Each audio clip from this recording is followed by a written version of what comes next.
think after the action we saw in episode 5 of A Knight of the Seven Kingdoms, episode 6, The Morrow, was always going to feel a bit more slower paced as we wrap up the story threads of the season.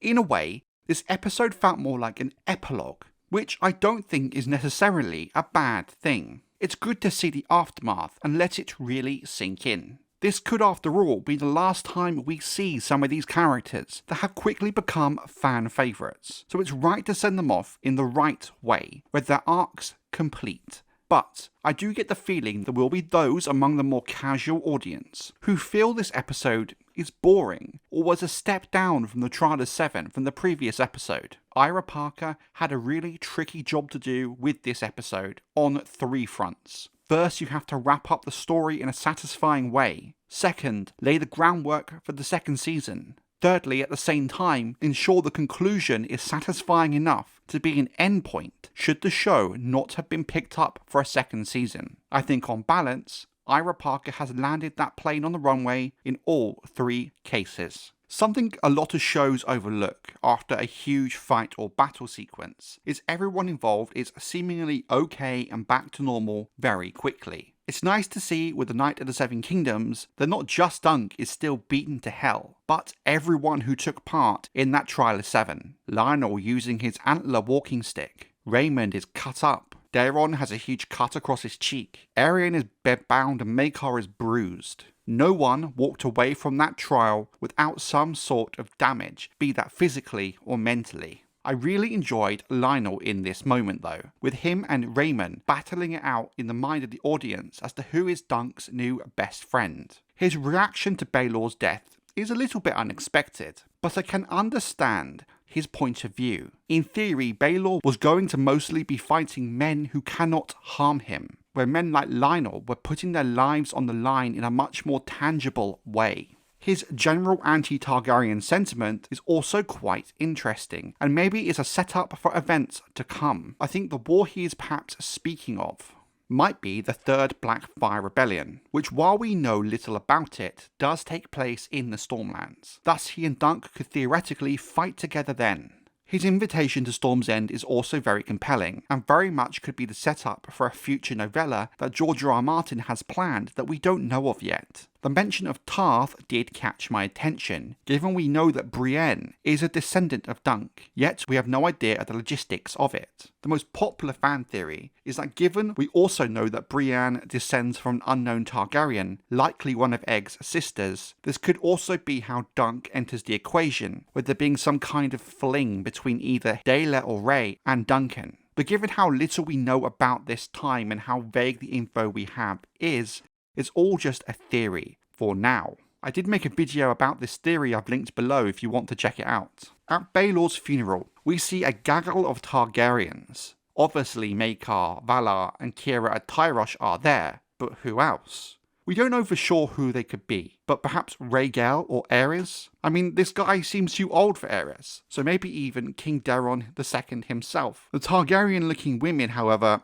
could be many possible Targaryens or Targaryen-adjacent women. It's hard to really say who they could be. This is the only real scene we have with Valar, but I love that they include his silver streak in his hair. It kind of what makes him stand out in the books. But his words here really do bear some real impact. Baelor would have been a great king, up there with Aegon the Conqueror and Jaehaerys the Conciliator, and the realm lost something huge with his death. His comments about a father dying in his son's armour were also very powerful. Valar did so little this season, but at the same time, with the little screen time he did have, he did so much. The following scene with Raymun is one of my favourite in the whole series. You can tell he truly does love Duncan, and has formed this deep bond in such a short amount of time. Raymun, while a cool character in the book, is much more fleshed out in the TV show, and Ira Parker has done a really good job doing this. I will really miss my weekly dose of Raymun. The hug is really powerful because it clearly meant a lot to both Dunk and Raymun, but you still have this sense of insecurity from Dunk about it, with him constantly looking around to see who's watching. I do love the twist of Raymun marrying the prostitute we now know as Rowan. I think Dunk doesn't rat her out, simply because he can recognise they are both kind of frauds, making their way through a world stacked against them. Now, the pregnancy aspect is interesting. There is 3 ways you can read it. She truly is pregnant with Lord Dondarrion's bastard. She's planning to pass off as Raymun's. Raymun genuinely did think he got her pregnant on the first try, but being young and naive doesn't understand it's not that straightforward. Or my personal favourite, that she lied entirely about being pregnant because she saw an opportunity to latch on to Raymun's rising star, claiming she's pregnant to get him to marry her, with her likely intending to get pregnant after the fact. After all, it would be strange if she hadn't been actively using moon tea after sleeping with Dondarrion and who else at the tourney. No matter how you read it, I did enjoy this addition to the story, and it's the kind of thing you need to do when you're trying to flesh out characters' roles from the book. The interaction between Dunk and Maekar is one of the best scenes of the whole show in my opinion. Like Maekar's whole character, he's very much been living in the shadow of Baelor throughout the show so far, but this was his and Sam Sperrel's time to shine. In this scene he managed to convey his sadness, his loss, his grief, but also his anger and resentment. We must also not forget something that is failed to be mentioned in the show is that Maekar's wife had only died a few months prior, so he's really dealing with a lot. Because he's right, people will whisper about the death of Baelor for the rest of Maekar's life. Even after he's long dead a century later, is one of the key things he's remembered for. This scene uses so much dialogue from the book, it really feels like the page has come to life. The whole idea of the worth of Dunk's hand and foot, especially.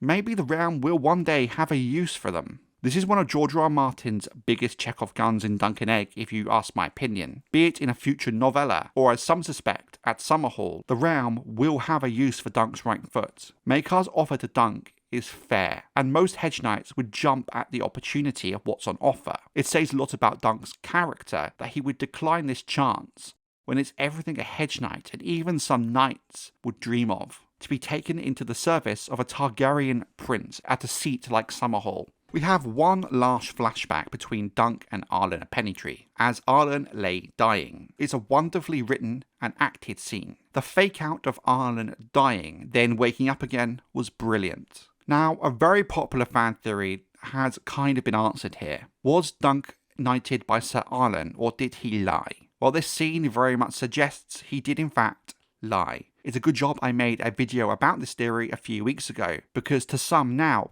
it is no longer a theory. I would say this, however, Ira Parker, while heavily implying that Dunk was not knighted, has left himself an out by keeping Arlan alive during this last flashback, leaving the slim, very slim, possibility there could still be time for Arlan to knight Dunk. We also get another fan theory almost confirmed this episode, what I call Dark Egg. One issue fans have had for years is reconciling the Egg we know from his childhood in the novellas, the sweet, fun, witty, clever child, with the kind of person that allows Summerhall to happen. Fans have speculated for years that Egg had a dark streak in him, something that George has also teased in a very old blog post. Trying to kill Aerion kind of shows us this side of Egg, and maybe this is also something we might see Ira Parker build upon in future seasons. I want to backtrack to Humphrey Beesbury's funeral. The whole bee thing, while wild, 100% tracks with what we know of House Beesbury. I mean, Humphrey literally dyed his moustache yellow. Of course he's having a funeral by bee. I love how literally no one other than Raymun is questioning it. I enjoyed the addition of Daron in this scene, and him being the genesis of Dunk's change of heart regarding Egg.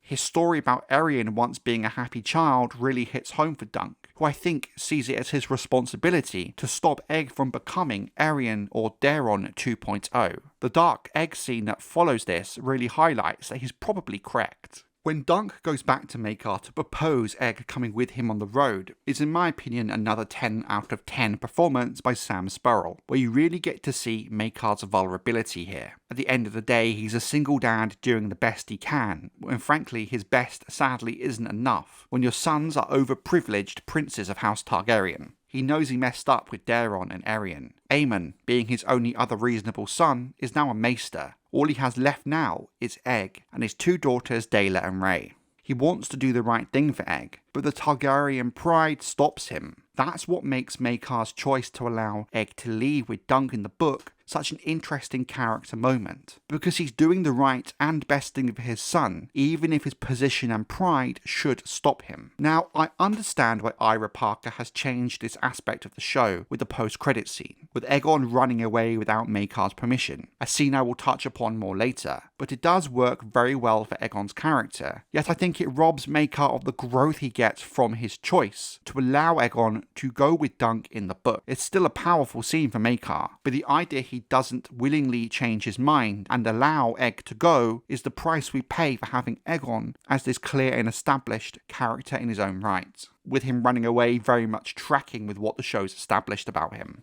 Now, for me, the one thing I've always hated about the Hedge Knight as a novella is how Dunk never goes back to Sweetfoot, despite his promises to do so. I genuinely hated that bit of the book. I just assumed because he didn't win the tourney, Dunk didn't have the gold to buy her back and had too much pride to ask Maekar for money. So I will always love Ira Parker for having Raymun buy her back for Dunk. It's such a true brotherly thing to do. Frankly, in Raymun's current situation, he's not exactly going to be rich. So doing that for Dunk is a huge gesture. It was equally as huge for Dunk to gift Sweetfoot to Raymun so she can live out her days eating apples in Raymun's orchard. I love that we are basically seeing the origins of House Fossaway of New Barrow in this scene, with Raymun's plans to expand his father's cider business, which we know will historically pay off, with House Fossaway of New Barrow, the Green Apple branch, becoming an important established house in its own right in the Reach by the time of the main book series. Most of Raymun's content this season is original to the show, with Ira Parker greatly expanding on the book character. It was all done so well, and really shows how Ira Parker understands the story he's telling and the characters of it, because all this Raymun content is among my favourite parts of the season, yet all came from Ira, but still fits well within the rest of the story. It's truly an adaptation of a book to screen done right.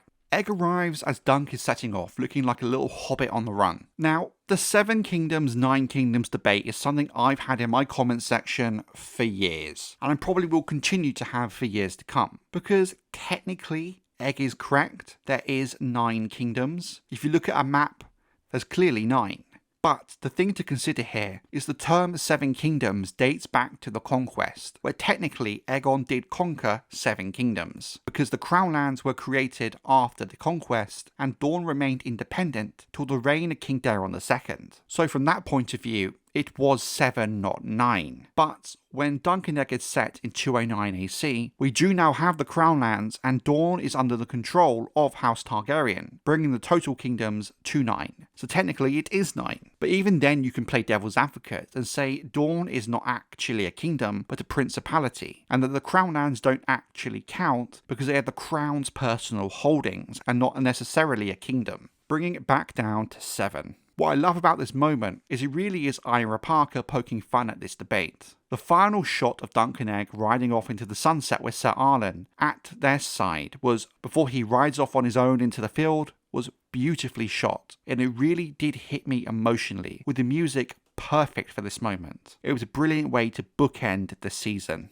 Now, back to Maekar's post-credit scene. It is rightly a huge change from the book in terms of Maekar's character development, as we earlier discussed. The main issue here is when Maekar lets Egg go with Dunk, he gives Egg his signet ring with his personal coat of arms on it, something that will play a huge role in season 2 and 3. So fans were rightly confused how the story would now work without the ring. I have a suspicion they left this plot point open, so they might be able to bring Maekar back for a cameo in season 2. Maybe he could be in Old Town when Dunk and Egg stopped there. And I mean, Summerhall is technically on the border of the Dornish marches, so it's not impossible to stop there, or they could run into each other. There are ways to make it work. It was an odd move for Maekar's character, but 100% works for Egg. If you watch my videos for a long time, you do know I'm a book first kind of person, but Ira Parker has earned my trust with season 1. So let him cook with this and see what he has planned. He's not done this for no reason, and I'm sure he's got something in mind. At the end of the day, whilst it's different from the book, fits with the spirit and tone of the show. Episode 6 for me was a solid